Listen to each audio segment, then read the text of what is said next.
ഭയം ഭക്തി ബഹുമാനം ദിലീപിന്റെ പുതിയ സിനിമയാണ്. ഞാൻ കണ്ടിട്ട് വന്നേ ഉള്ളൂ, പറയാതിരിക്കാൻ വയ്യ. എന്റെ പൈസയോ പോയി, നിങ്ങളതെങ്കിലും പോവാതിരിക്കട്ടെ. ഒരു വഹയ്ക്കും കൊള്ളത്തില്ല. ചുമ്മാ പെയ്ഡ് പ്രൊമോഷൻ ആയിട്ട് കുറെ ആൾക്കാർ കൊള്ളാന്ന് പറയുന്നു. നിങ്ങൾ കേട്ട് വെറുതെ പോയി അബദ്ധത്തിൽ ചാടരുത്, കൊള്ളത്തില്ല. നിങ്ങൾക്ക് തലയ്ക്ക് പ്രാന്ത് പിടിക്കണം എന്ന് ആഗ്രഹം ഉണ്ടെങ്കിൽ നിങ്ങൾ പൊക്കോ. സംഭവം സിനിമ തുടങ്ങുമ്പോഴേ ഇവര് ലോജിക്കില്ലാന്ന് പറഞ്ഞിട്ടുണ്ട്.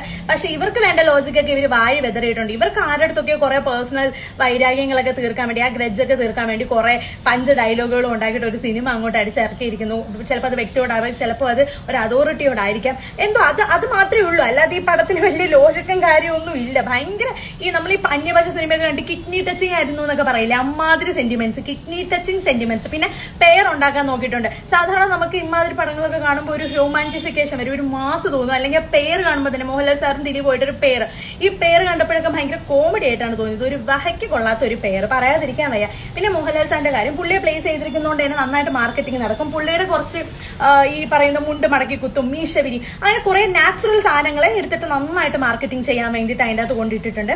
മോഹൻലാൽ എന്നുള്ളൊരു പേര് തന്നെയാണ് ഇപ്പൊ ഈ പടത്തിന് ആരെങ്കിലും കയറിയിട്ടുണ്ടെങ്കിൽ അതിനിപ്പോ എല്ലാവരും കൊള്ളാന്ന് പറയാൻ അവരുടെ ഉള്ളിന്റെ ഉള്ളിൽ അറിയാൻ പടം കൊള്ളത്തില്ല എന്നുള്ളത്. അപ്പൊ മാർക്കറ്റിങ്ങിന് വേണ്ടിയിട്ട് പുള്ളിയെ എടുത്തിട്ടുണ്ട്.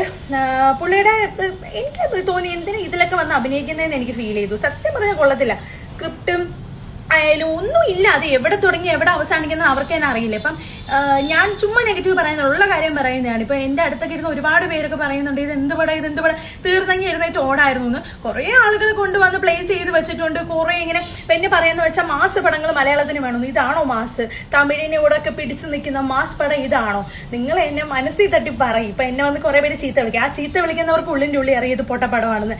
അത് മതി എനിക്ക്. സോ കാണാൻ ആരെങ്കിലും ഒക്കെ തീരുമാനിച്ചിട്ടുണ്ടെങ്കിൽ നിങ്ങളുടെ ഇഷ്ടം, പറയേണ്ടത് പറഞ്ഞു.